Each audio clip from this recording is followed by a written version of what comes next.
Welcome to Good Shepherd. Let's just pray. Lord, open the eyes of our hearts. We need desperately to see you. We need to know from you who we are. We need to know from you who you are. So would you open the eyes of our hearts to see you? That's my prayer. That's my prayer. As we go into worship, let's open up our hearts to the Lord.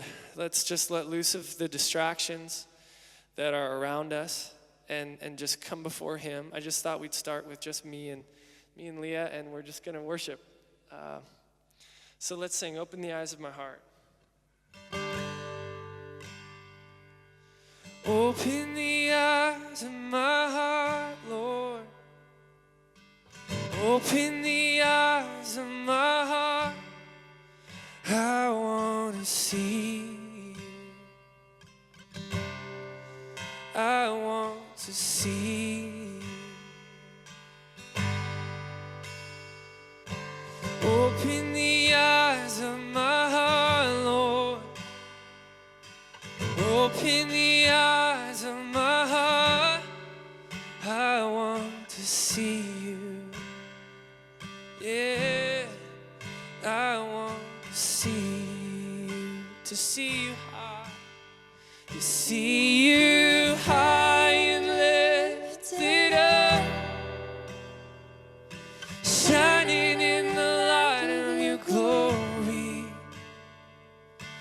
Pour out your power and love as we sing, holy, holy, holy.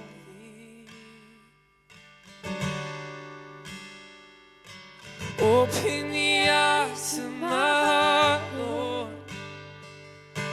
Open the eyes of my heart. I want to see you. I want to see you. Open the eyes. Open the eyes of my heart, Lord.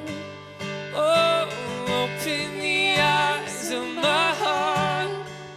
I want to see you. Yes, I want to see you. I want to see you high. To see you high and lifted up, and you're shining in the light of your glory. Pour out your power and love as we sing, holy, holy, holy. Holy, holy, holy.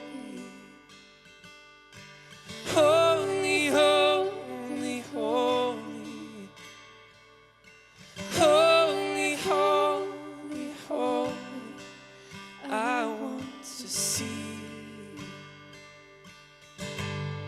'Cause you are holy, holy, holy.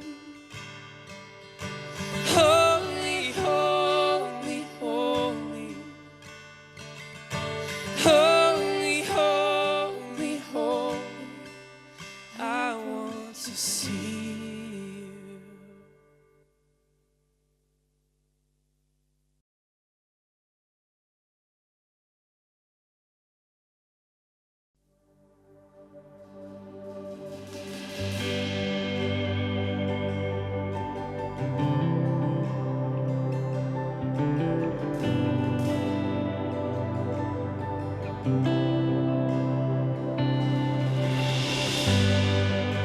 Worthy of every song we could ever sing, worthy of all the praise we could ever bring,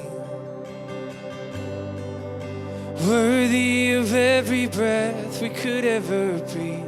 We live for you.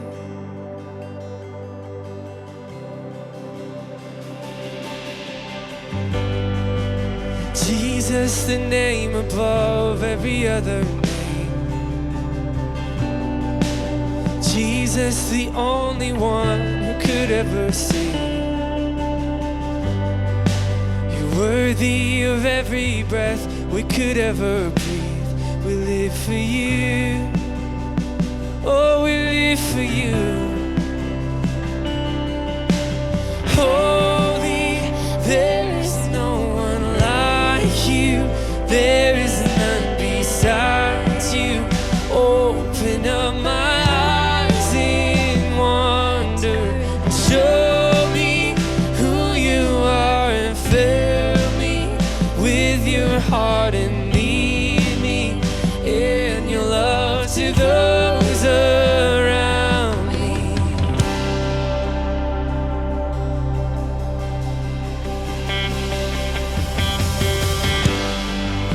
Worthy of every song we could ever sing. Worthy of all the praise we could ever bring. You're worthy of every breath we could ever breathe. We live for you. Yeah, Jesus. Oh, Jesus, the name above every other name. Jesus, the only one who could ever save.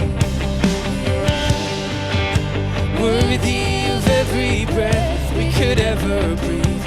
We live for you. Oh, we live for you. We sing holy.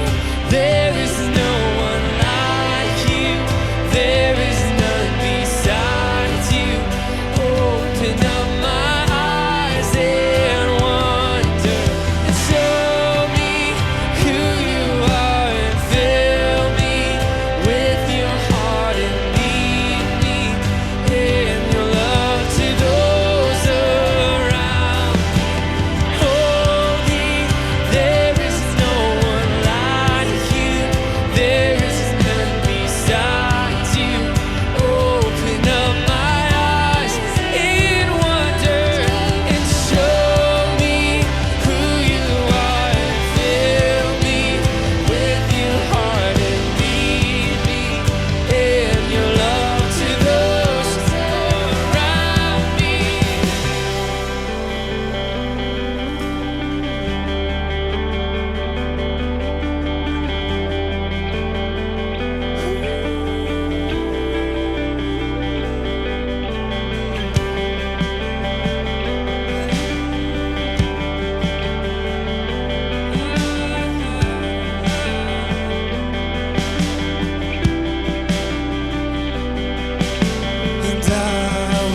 thousand stories of what they think you're like, but I've heard a tender whisper of love in the dead of night, and you tell me that you're pleased and that I'm never alone.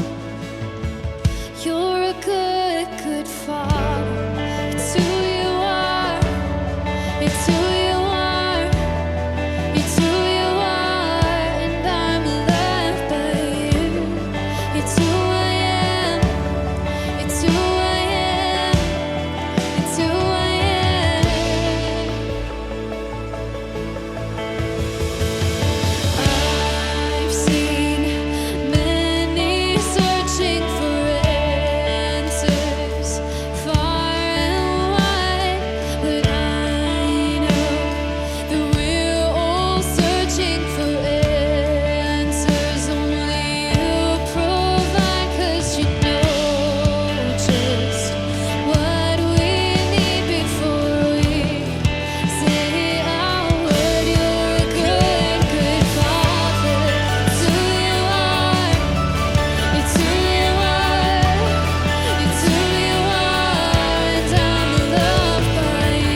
It's who I am.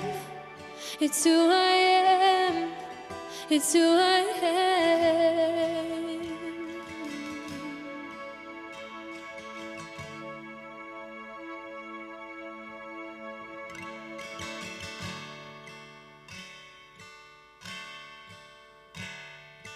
Holy, holy, holy, Lord God Almighty. Early in the morning, our song shall rise to thee.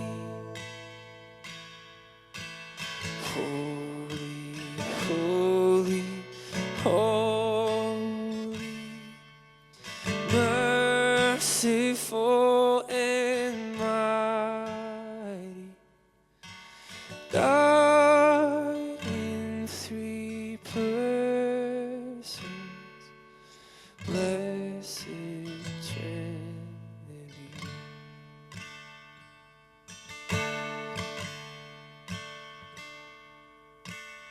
Holy, holy, holy, all the saints adore thee, casting down their golden crowns around the glassy sea.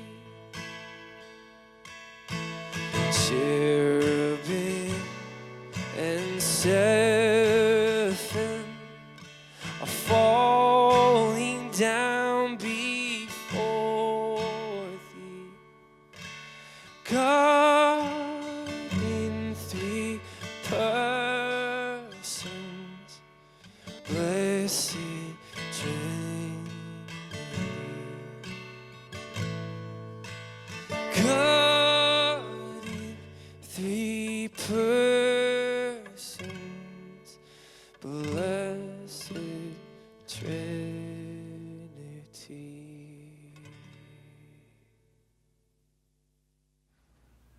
Josh, thank you so much for that worship. Love getting to come together and worship God in our living room with my kids sitting around and just singing our hearts out.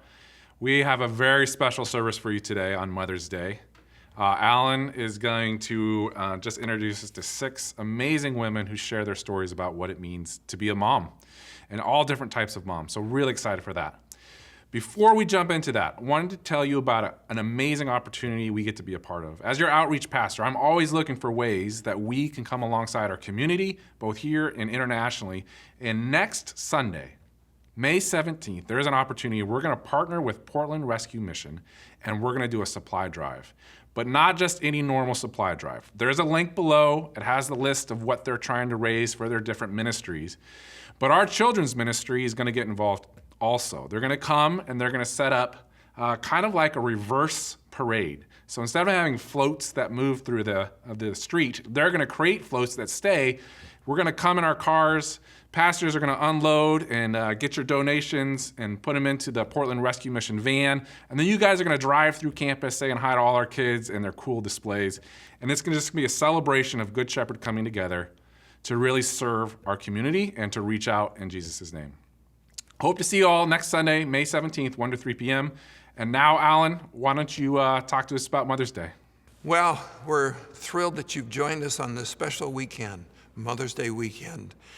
What we're going to do is we're going to experience in a few moments some magnificent stories from some of our women here at Good Shepherd, moms.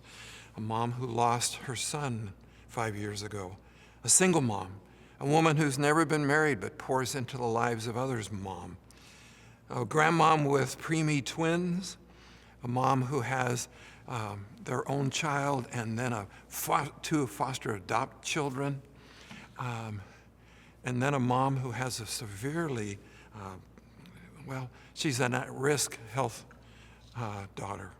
So we're going to experience some strong things hearing from mom. You know, God in the very beginning of the Bible makes it very clear that he is not fully imaged unless you have a woman. It says So God created man in his own image. In the image of God, he created him. Male and female, he created them. Women have been created for dignity and honor and purpose. As a matter of fact, being made in the image of God for a woman is at the very heart of who she is. Because you do not fully see, experience, he is not fully imaged and displayed unless you can see what he is like through his creation of a woman.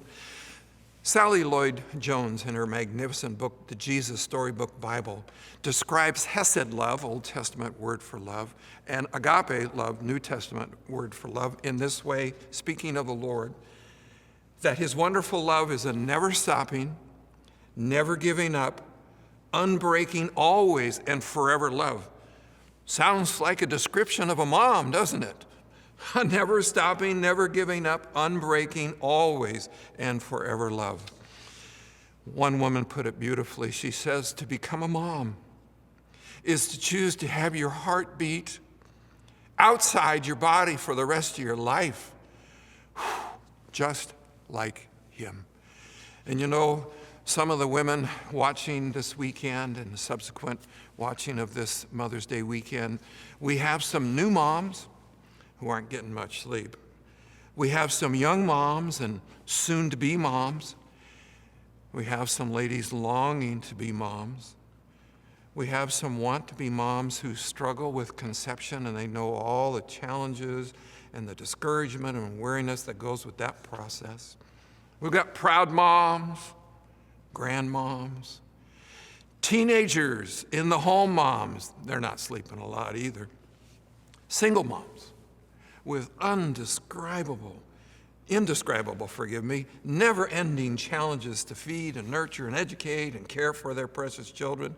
We've got adoptive moms with all the love and joy and pain and sacrifice, the successes and failures. We have military moms. They say, oh Lord, please bring them home safe moms. We've got moms of police officers and first responders, firefighters. We have abandoned moms where the husband walked out, said, can't do it. But mom doesn't quit. We have grandmoms who have now become moms because their daughters are either deceased or so broken and gone that now they're moms. We have surrogate moms who nurture other people's children because mom is either deceased or too broken. We have laughing, playful, always a lot of fun to be around moms. We got a lot of feeling guilty moms. Gosh, I just never feel like I do enough. We got praying moms. I was doing a memorial service for a woman, and her prodigal son, who came home before she died, said, Mom kept praying and praying, and here's what he said: you can never outrun Mama's prayers. So Mom, keep praying. We've got my child took their own life and suicide moms, and not noticed or appreciated or thanked moms. Moms who battle depression. We've got single, never married, never had children of their own, who love and nurture and pray for and invest in and disciple children. And we got heartbroken moms of prodigals who long for their children to come home to them and to the Lord. We've got blended family moms with all the complexities of sharing custody with their former spouses and parenting their new spouses' children as well. And we've got grieving moms who may have lost a child in miscarriage or stillbirth or chose to end a pregnancy moms. And we've got long-distance moms who watch their adult children and grandchildren grow up at a distant location. And we've got savoring, cherishing moms who treasure their God-given calling, knowing the ups and downs of being a mom, but still love it and wouldn't trade it for the world. The never stopping, never giving up, unbreaking, always and forever love, image of God, moms. The second element is the nurturing heart of the Lord displayed through a woman. In the Old Testament, in Isaiah, Jerusalem says, I think the Lord's forgotten us. And he uses what it is to be a woman for people to understand who he is. Here's what he says. They had said the Lord has deserted us, and he goes, never. He says, can a mother forget her nursing child? Can she feel no love for the child she has borne? But even if that were possible, I would never forget you. What's going on there? The Lord is saying, if you see how a mother loves and never quits, you're seeing me. In the New Testament, Paul has a similar statement. He says, we cared for you like a mother who has affection for her nursing child. Again, the image of God. He's saying, you don't fully grasp what I'm like unless you grasp what a woman is like, made in my image. And then lastly, the eternal significance of a mother's influence. Paul writes to his friend Timothy, I remember your genuine faith, for you share the faith that first filled your grandmother Lois and your mother Eunice, and I know the same faith continues strong in you. How did Timothy fall passionately in love with the Lord? Because of his grandmother and because of his mom. Oh, ladies, your role is so profound. And guys, let's be honest. We can admire, we can respect, we can support, but we don't image God in the way that they image God. And so on this weekend, Mother's Day weekend, oh, gentlemen, honor them. Thank the Lord for them. There was a man on the East Coast when we were in ministry back there named Nestor Draglin. Nestor, he would invite us to join he and his wife and family on Mother's Day, and he would take us to a lovely restaurant. I learned so much by watching Nestor. Frankly, I didn't know how to treat Theta with the dignity and the honor and the respect that she was due. Now, Nestor didn't shame me, but boy, did he instruct me. I just watched the way he treated Theta, and I go, oh. So guys, who they are, who they represent, and who they image. Let's be alert, and let's honor these women whom God has made in his image. Well, I'd like you to meet a good friend, Tiffany Ricketts. Theta and I love Dave and Tiffany and their children. And Tiffany, tell us about your family. How long you've been married? Tell us about your children. Dave and I have been married for 18 years. We have 3 kids. Yeah. Ruth is 12. Yeah. Kason is 8, and Michaela is 7. And when Ruth was about 5, we became the foster parents for Kason and Michaela. And then in about 2015, 3 years later, we were able to adopt them both. And so when you would need to hand the children back, not just for a visit 3 times a week, but hand them back, what's going on in your soul? Well, we did. We had to hand them back for a trial reunification. So it wasn't just go stay with bio mom and dad for a day or 2. This potentially could have been for forever. We had no idea of knowing if we would ever see them again. So it was, in the moment, felt like a death, so to speak. Yeah. Super, super challenging. One of those moments where we really had no choice but to trust God and just realize he's bigger than this, and he's with them, whether they're with us or whether they're somewhere else. He's still their good God. So as mom of 3 children, 2 of them foster adopt, now adopted, what's some of the most challenging things of being a mom? And when it works and when it doesn't work, what's it like? Most challenging is really the day-to-day. In our house, every day is hard. Not that we don't have good moments and fun moments and times when things are working, but every day is really hard. And to choose which voice you're gonna listen to. Talk to me, what do you mean? Well, at the end of my day, when I've had a hard day, that means I've probably yelled at my kids. I've probably said things I didn't want to say. I've probably heard them say things I never thought I would hear as a mom, really hard, challenging things. And when I lay my head on my pillow at night, oftentimes I feel just weighed down by feeling like a failure. I start hearing that voice saying, you can't do this. You weren't made for this. You're the wrong mom for these kids. And I can easily just feel defeated if I go there. But I know who my God is and I know who I am. And I have to go back to those things because God did give me these kids, and He is bigger than the mess that I've made or they've made or we've made together. And if I can end my day there and if I can start my day there, then I can keep going. Theologically, I think we'd all agree with what you just said, but functionally, how do you, because you function that way. What are some of the ways the Lord prompts you to be able to get that truth inside to where it's a functional trust and a functional, I know who He is and I know who I am, who He's made me to be? How does that happen? I have a story from Yes. when Michaela, our youngest, was about 4 years old, and we had been riding bikes, and we were coming up. We have about a mile-long driveway up to our house, and so we'd been riding bikes. We were coming up the last hill before we got to our house, and she was really struggling, and she goes, "Oh, Mom, I'm almost out of mighty," and I was like, "Uh-oh, what happens when you're all out?" She goes, "Oh, it's okay. I can ask Jesus for more because He has lots of mighty." And that's just, I've held on to that because I need that. I need to remember Jesus has lots of mighty. Well, I'd like you to meet my friend Elizabeth Kopic. Theda and I just love having friends, Bob and Elizabeth. And Elizabeth, you're a mom, you're a grandma. Tell me about your children and your grandchildren. I have 3 sons, we do, and we have 6 grandchildren. There are 3 of them are somewhat older, and then there are 3 little ones that are 2 and twins that are 6 months. And the twins that are 6 months, tell us their names. Those are Joshua and Elijah.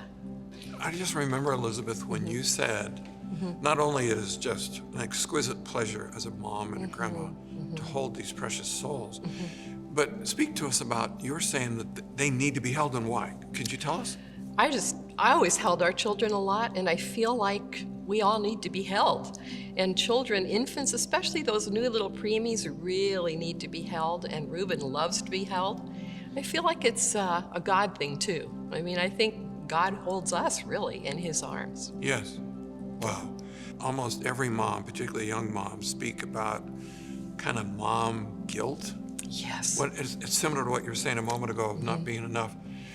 What do you say to the younger mom who's going, I'm not good at this. I'm not enough. Something's wrong with me. What do you say to them? Our daughter-in-law struggles with that. I struggled with that. I don't have anything brilliant to say, but I say, well, you know, you can only do what you can do, and some of the rest of us can come in and supply those arms.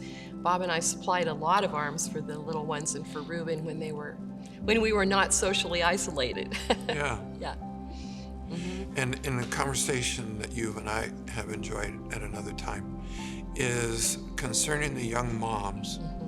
They, you know, when they get to hold their little one, is for them to allow themselves to be held. Yes. by I their think Abba. that's huge because they are so tired and they feel so unwise sometimes, and they just don't have enough arms and they feel guilty. So it's so important to be able to go to Abba and say, Father, we need you so badly because we don't feel like enough. So supply for us, and then let us, by extension, supply to our children. Wow. And grandchildren, for that matter. Right. So what do you find, and I know we've touched on this a little bit, what do you find to be the most challenging thing about being a mom and a grandma? I think that for being a mom, I think that any of our children would tell you that one of my big strongholds is shame. I can feel shame easily. So it was easy for me not to feel like I was a good enough mom. I always felt like I was not enough. Yeah. Yeah, that was one of my big struggles. And I have to deal with that with the Lord as a grandma even. Yeah. So Elizabeth, as grandma and as mom, where do you go and how do you connect with the Lord to recharge your soul? I pray for our children, often, daily and more. I pray for our grandchildren all the time because I just think that's absolutely the best gift I can give to our children and grandchildren, actually. Well, I'd like to introduce you to our friend, as in Theda and myself, Krista Starr. Krista, I shared this with you a few years ago, but I want to have our friends hear about this. As you know, Joy and Dave and their children used to live in Indonesia near the island of Borneo. Now they're in Uganda, where he's a jungle pilot for missions. And we were at this lovely dinner. It was another pilot and his wife, and she had just put out an elegant spread. And towards the middle part of the dinner, she asked a marvelous question that really caused everybody to have to think. She says, who would be the most influential person in your life? You're like, wow, that's a great question. While people were going around, and our daughter Joy, missionary in Alaska, missionary in Borneo at the time, came to her turn and she says, Krista Starr. And we were like, really? How come? So, well, I was a junior high girl, just a squirrely junior high girl. And Krista noticed me and loved me and took me out to coffee, invited me to study the Bible. And she said, she marked me for life. That's the most influential person in my life. Now, Krista, you're a single woman, never married. Mm-hmm. Right. But lots of influence in women's lives. Why? How did this happen? Where did this call come from? I don't think it was intentional on my part that I was singling out women necessarily, or that I was going to purpose to do this at first, but it was modeled for me. Yeah. I had to think about this in my own junior high leader, Linda Miller. Linda Miller. So instrumental in my life. She and her husband would have me over to their home for dinner. I'm sure they were doing this with all the other junior hires, but I felt like I was the only one. Yeah. And one day she just asked me, would you be interested in doing a Bible study? We'll meet once a week. I'll come to your house. We'll get together and we'll discuss 1 Peter. Now, I had opened the Bible. I was, I could read the Bible, but I'd never studied it. And I was like, okay, sure. I couldn't tell you anything about 1 Peter, but man, I could tell you every time she came and was sitting in my room and talking and her getting to know me. Oh. That was huge for me. Wow. Yeah. Yeah, Krista. Mm-hmm. Okay, so you're not a wife. Right. But you are a mom. I have a hard time with that, Alan, I think. Yeah, tell us about that. I think because I wanted children so badly when I was younger. I had this dream for my life. I was going to have 5 to 8 kids. Yeah. And do all these amazing things, be involved in everything. And that's just not the plan God had for me. And coming to church, being in church sermons often, there's almost this, it's like you're missing something if you're not married, or if you don't have children. You're not real. Right. I'm not living up to the highest calling that God could give a woman. I've heard that in sermons before, that motherhood, is there any higher calling for a woman? So then that makes me think, well, does that mean I'm lacking something spiritually? Yeah, is there something wrong with me? Exactly.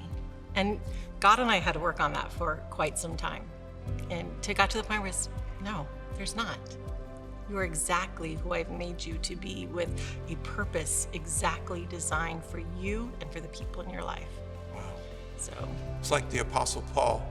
He turned out okay, and he was never Yes. married. And look how he continues to be used of God to inspire, instruct, and set us free.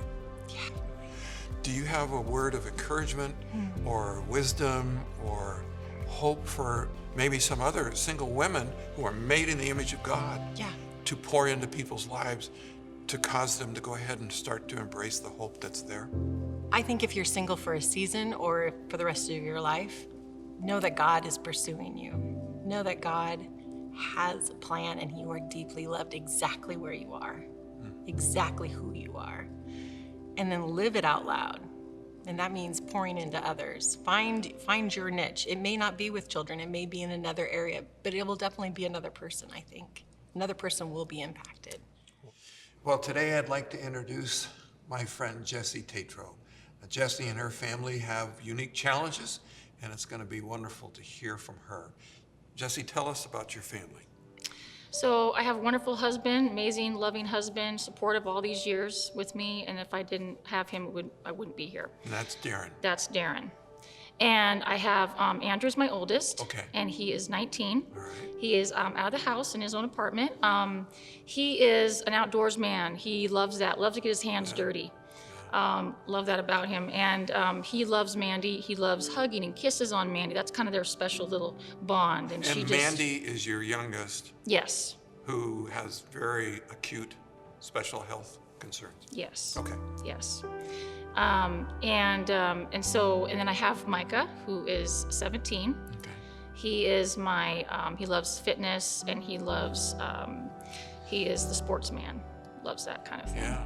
And he loves, with Mandy, they're like movie buddies together. They like to watch movies. So he likes to put on different kinds of movies for her, and they just have fun watching movies together. So tell us about Mandy. How old and what's going on for her health-wise? So Mandy is 14 this year. We just celebrated her birthday, April 12th, which is awesome. And she has a rare metabolic disease. She has a seizure disorder, that's epilepsy, and she has Rett's syndrome. Wow. And the Rett's is kind of a neurological type of syndrome, and it affects, her brain and just a little bit of the, ambulatory type of thing too. But so does mitochondrial. That's more the energy that comes from her body. She is basically requires full care. She can't dress herself. She can't bathe herself. She can't feed herself. She's actually tube fed. Okay. She has to have respiratory treatments to keep those lungs healthy. So medical personnel comes in during the week? That's right. We have nurses 3 to 4 days a week. Okay. I also have my amazing mom and mother-in-law who take care of Mandy as well. And that's, so basically we have different therapies a couple times a week. You have to massage Mandy. Again, she requires, like I said, all those breathing treatments 3 times a day, breathing treatments. 3 times a day? Wow. Now go back and tell us about your oldest son, Andrew, and the connection between Mandy and her brother. Yes. Well, when we brought Mandy home, the first thing, he just kind of was like the little, I'll say the mother, but he's the little father of the. That's kind of who he is, and that's how he's kind of portrayed to take care. He loves to just love on Mandy. One thing that Micah had said one time when Mandy was going to have spine surgery, that really significant spine surgery, he had said, he goes, Mandy, this is really important for you. He was talking directly to her, and he said, it's going to hurt, but it's going to be for the better for you. And it was so sweet because she was listening to everything he said. So both my boys have been absolutely phenomenal in their care for Mandy and love for Mandy, and I'm so proud of them. So your family, it's really a team effort, isn't it? Absolutely. So in terms of how the Lord lives in and through Mandy, talk about the ministry that takes place because of this young lady. I have seen, because we have so many people that come in the home or we go out and everything, I have seen just amazing transformations with my nurses, with the teachers that come in, and just by meeting Mandy. But when we go out, it's amazing how many opportunities you have when people ask you, or how do you get through this with her, or what do you Yes. get? And it's the easiest thing is to say, the Lord is with me, and without Him, I couldn't do this. God's done it. So it's just, it's easy to witness to those people. And it's so amazing that they learn and they grow, and they see Mandy over the years too. Yeah. And they've kind of just really appreciated, the care that she's had, but also knowing that God's been with us, and they know that. So Jesse, how in the world, and I know you get asked this question, how in the world do you do this? As I said, my Heavenly Father has been with us the whole way. And, having to rely on Him I wouldn't be where I am if I didn't have that, because it's a shoulder to cry on. You cry, the Lord says, make your requests known to me, and boy, I have. And, I used to, in the beginning, I would cry at her bedside when I didn't know what was going on. And I said, Lord, this is not what I want. And please heal my daughter. And, and his answer was no. But I have grown as a mom. I have been challenged as a mom. I've been broken as a mom. I've had joy more than you can imagine. I've experienced so many amazing gifts, given to us as a family, and the lives that have been touched because of what God chose to do. Wow. You can't ask for anything better than that. You're an amazing woman. Well, I'd like to introduce you to my friend Abby Reed. Abby and I have become dear friends. She's a fine woman, single mom. Quite a challenge. I don't know if there's a more challenging job description in America than a single mom. Talk to us about your little sweetheart and what it's like to be a single mom. Her name is Luna. She is 3 years old, and she is very precocious, incredibly strong-willed, and has excellent leadership skills. Wow. So are you the beneficiary of that leadership Probably. home at the home? Mom, I need this from you and this, you know? Mom, give me this. She's pretty clear with her requests. Yes. Wow. Yeah. So Abby, how in the world do you do this? What does it look like to be you? Oh my goodness. It is 24/7, literally 24/7, because she does not sleep either. So it's constant all the time. I just take it one step at a time, and I don't know how I do it, honestly. Yeah. So what's the hardest part of being a single mom? Oh my gosh. Finding time to give back to myself. Right now, the only me time that I have is that 4 a.m. Bible study. Right. That's it. And then your hunger for Christ has really been growing. Yeah, it has. So I had an incredibly difficult labor with Luna. Okay. I've been a single mom since day one. Okay. So I went through that whole process pretty much on my own. I had my support of my mother, which is amazing, but it still doesn't take a place for a second parent. And it was really traumatizing, the labor and delivery.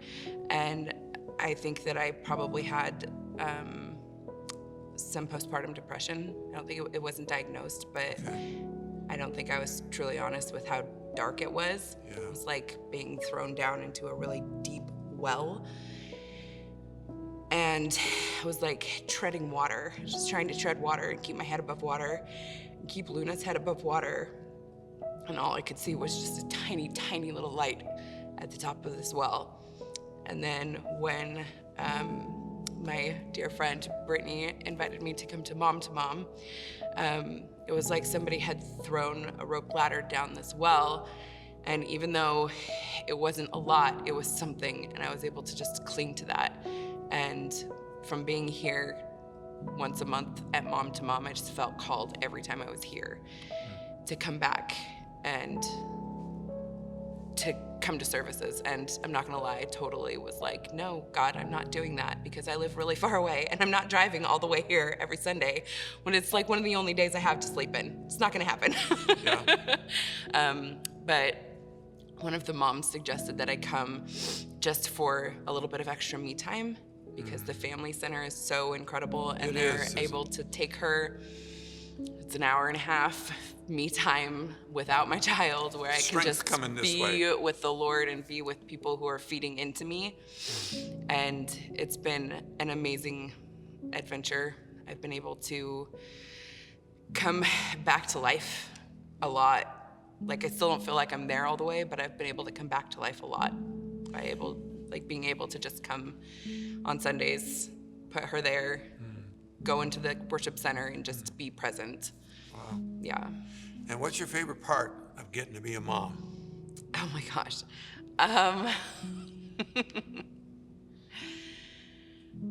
That's a hard question for me to answer, because it's so hard all the time. Yeah. All the time. Like, every cell in my body is tired all the time. Yeah. I love watching her in public, because she's so precocious and she's so friendly. She will literally walk past anybody and just wave and say hi, and you can see their face just light up. Doesn't matter how cranky they look, they're just like, all of a sudden, they're happy, and they're like, oh, what a cute kid. She said hi to me. So watching that and watching her grow into this beautiful little person has been pretty fun. For a woman who may end up where you are, what would be your word of wisdom for that lady? Know your resources, know what's out there, access them. Don't be afraid to seek help, ask for help, accept help. And don't try to do it by yourself. Wow. No matter how strong you think you are, don't do it by yourself. It's not good for you. It's not good for your kid. Well, I'd like to introduce you to a very precious friend named Carrie Jackson. She and her husband, Tom. Tell us about your family. Well, we have 4 children. Our oldest, Emily, and then Whitney and Bethany and Brady, who is in heaven with the Lord. Okay. Grandchildren? We have 2 grandchildren. One we actually have through foster care, and she's been adopted into our family. Yeah. And however, we do not have custody of her. She belongs to Bethany and Grant. And then we most recently, the last 4 months ago, welcomed little Harrison Brady into our family. Well, Carrie, tell us, you had mentioned Brady, who's now with the Lord. Can you walk us through when that happened and what that day was like?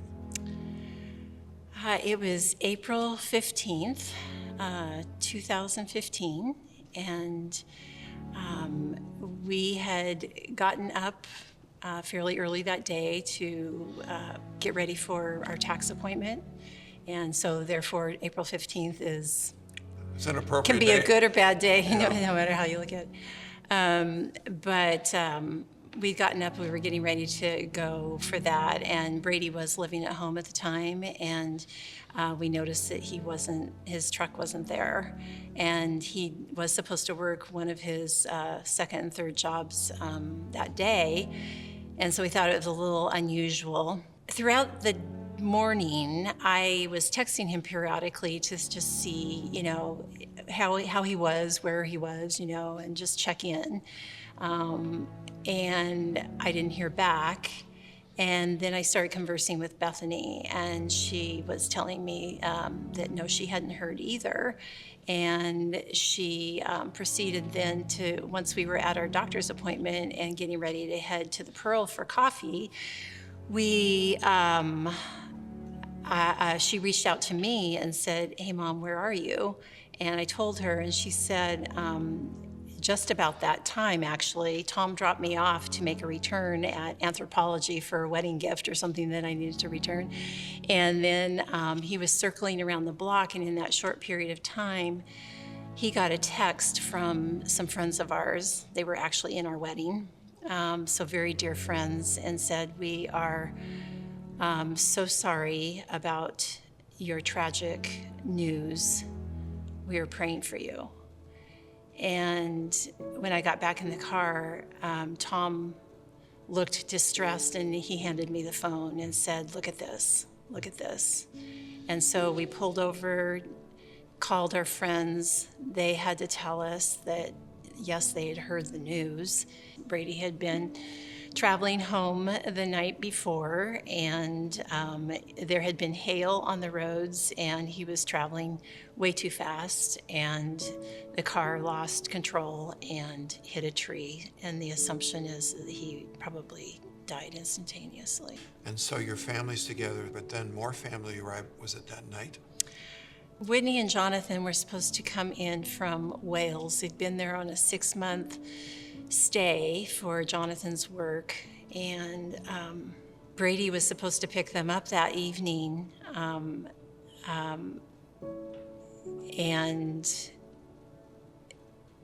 we knew that as a family we were going to have to kick into gear and be the people that actually greeted them, obviously.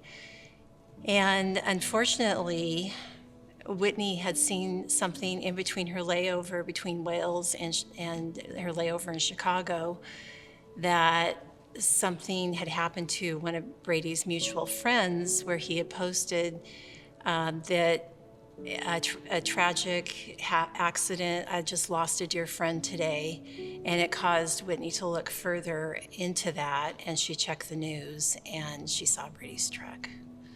And So she's not home, but she's not home. She's in Chicago, she still has that And there's flight. no information other than she's texting me and saying, Mom, is Brady okay? And she's just getting ready to get on her flight, and I can't even answer. So she's got the terror of flying home, hoping and praying that it's not true. Right. And so at this point, I always cry because it's so hard to think about your baby, losing a baby, and then having one that's in so much pain, flying home by herself. And so when they arrived at the airport, what took place? Both she and Jonathan had this look of, like we're trying to find, we're hoping to see Brady's face, and they saw ours instead. So she knew immediately. So she falls to the floor first in the middle of the airport, and we're surrounding her and all doing the same. So what does that do to a mom's heart?